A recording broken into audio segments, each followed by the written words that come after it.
For so long, I chased what I thought was peace.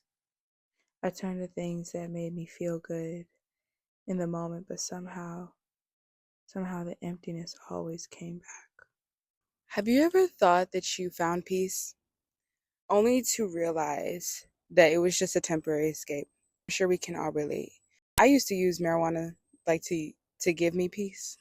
I just feel so led to share with you how God delivered me even before I fully surrendered to him and how he gave me true peace that lasts. So, okay,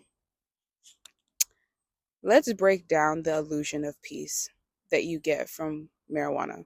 And I'm talking about people that want to use it for a coping mechanism. I used to use it as a coping mechanism. There was nothing wrong with me. I wasn't in pain. So for a long time, I relied on it to calm my anxiety, like whatever I was going through. I felt like rolling up and having a session gave me peace, and it helped me escape, and it helped me feel life easier. It helped me process the trauma that I went through easier. But the truth is, it was just numbing me and it wasn't healing me. Like I was literally just putting a bandage over all the trauma and all the hurt that I went through, right? And we tend to do that with all kind of things. It may not be weed for you, it may be something else, but that peace wasn't real. The peace that we seek in substances is not real. And because as soon as the high or whatever we're seeking, as soon as it wears off, that same stress, that same problem, that same emptiness, it comes right back. So we're in a cycle of this false peace. And not only that, but I started noticing how dependent I was on it. So that cycle just leads to an addiction. And being a slave to something, a slave to an addiction, is not your portion. I would become anxious when I didn't have it.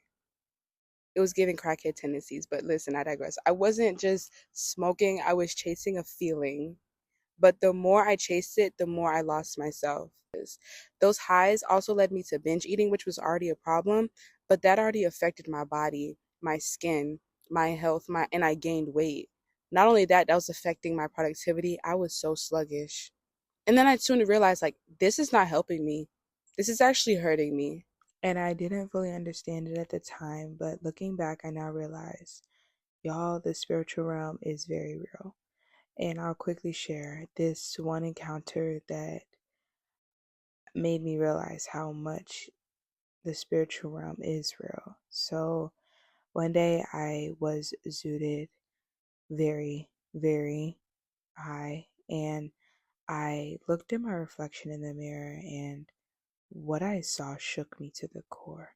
It was like something else was staring back at me. My face twisted into a grin. I did not control that. Like I don't know if y'all are familiar with the Jordan Peele movie Us, but you know how the tethered, like when she saw the original, um, she smiled at it. She smiled at her like with an evil grin, and then snatched her. Like that evil grin was so similar. That's and I it scared me, like to see my face twisted up into like an evil grin that I wasn't even controlling. And in that moment, I caught a glimpse of what was really happening behind the scenes. And that's why I understand the verse in the Bible that talks about being sober minded. It's really for our best interest at heart. Because when we use substances like alcohol and marijuana, any other kind of drugs that take you out of an altered state, um, it gives you illegal. It opens you up spiritually, and it gives us illegal access to the spiritual realm. And I was unknowingly opening doors I had no business opening. And that moment should have been like the wake up call of all wake up calls. But hard headed me, y'all, I still tried to find another way. I tried to find alternatives, right? Instead of smoking because I was like, okay, I don't want that. I felt stuck. I was like, okay, so what am I gonna do? And at the time, I knew how to make edibles, so I'm like, okay, I'm just gonna stick to edibles, and I'm gonna stick to drinking tea. That's a healthy alternative because I'm not hurting my lungs. But thinking that would be a great alternative instead, it just made me like sleepy, tired, unproductive, and I suffered even more. Thought I was helping myself, but I wasn't. So no matter what I tried, I still didn't feel whole. God's timing is perfect, right? His timing and deliverance is perfect. Because even though I hadn't fully given my life to Jesus at the time, I can look back and see that his hand was on my life. That decision of me committing to quit wasn't just on me. When I look back, I was like, okay, Lord, that was you. You influenced me to quit because he helped me realize how addictive I was. And I quit just in time. I quit just in time for a new job opportunity that required a urine test. And honestly, I will say, if I hadn't had quit when I did, I wouldn't have been ready for that opportunity. That wasn't a coincidence. I don't believe in those. Okay. That was God setting me up for something way greater, way greater. So in that position, I had a divine appointment waiting on me. Okay. At that job, I encountered an African nurse and she like complimented my skin. She was like, girl, what you use on your skin? Long story short, she invited me to church and I hadn't been to church since my grandmother had passed away, since I actually moved out. And that invitation changed everything. And God had been working on me long before I even knew him. Because me going to church on Easter, I gave my life to Christ. I gave my life to Christ and everything changed for me. The true peace that comes from Jesus is unmatched. I used to think that peace was something I could create for myself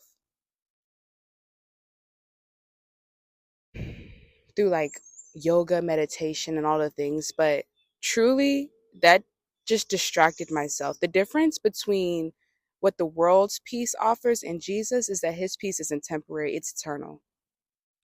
Jesus isn't just going to numb you for a moment, he's going to heal you, right? He doesn't just want to help you escape, he wants to deliver you completely. He wants to deliver you completely. His peace doesn't just fade off like when a high fades. It stays with you in every single season, through every single storm, through every single storm. So letting go of that counterfeit peace for the actual real thing was the best decision I ever made in my life. And what I had been searching for in a high, through people, through activities, through friends, I actually found it in him and he helped fill that void. I was willing to. You have to be willing to receive it though. He wants to fill the void that obviously we can't fill, obviously that we try to fill. And he's going to take away anxiety because he did it for me. Instead of just numbing it, instead of just numbing what I'm going through, he gave me that joy that wasn't dependent on a substance. I don't miss it at all and I don't crave it because what I have now is so much better. So much better. I'm sharing my testimony because I just want to encourage y'all to go to the real thing. Go to the Prince of Peace. He's waiting for you. And I'm telling you, just like he pursued me before I gave my life to him, he is pursuing you as we speak. This is a divine appointment. You did not come across this video for no reason. You don't have to stay trapped in cycles that only bring you temporary relief. Jesus is offering you something true. He's offering you freedom. He's offering you healing. He wants to give you true healing. I'm uploading this video a month before 420, which is April 20th.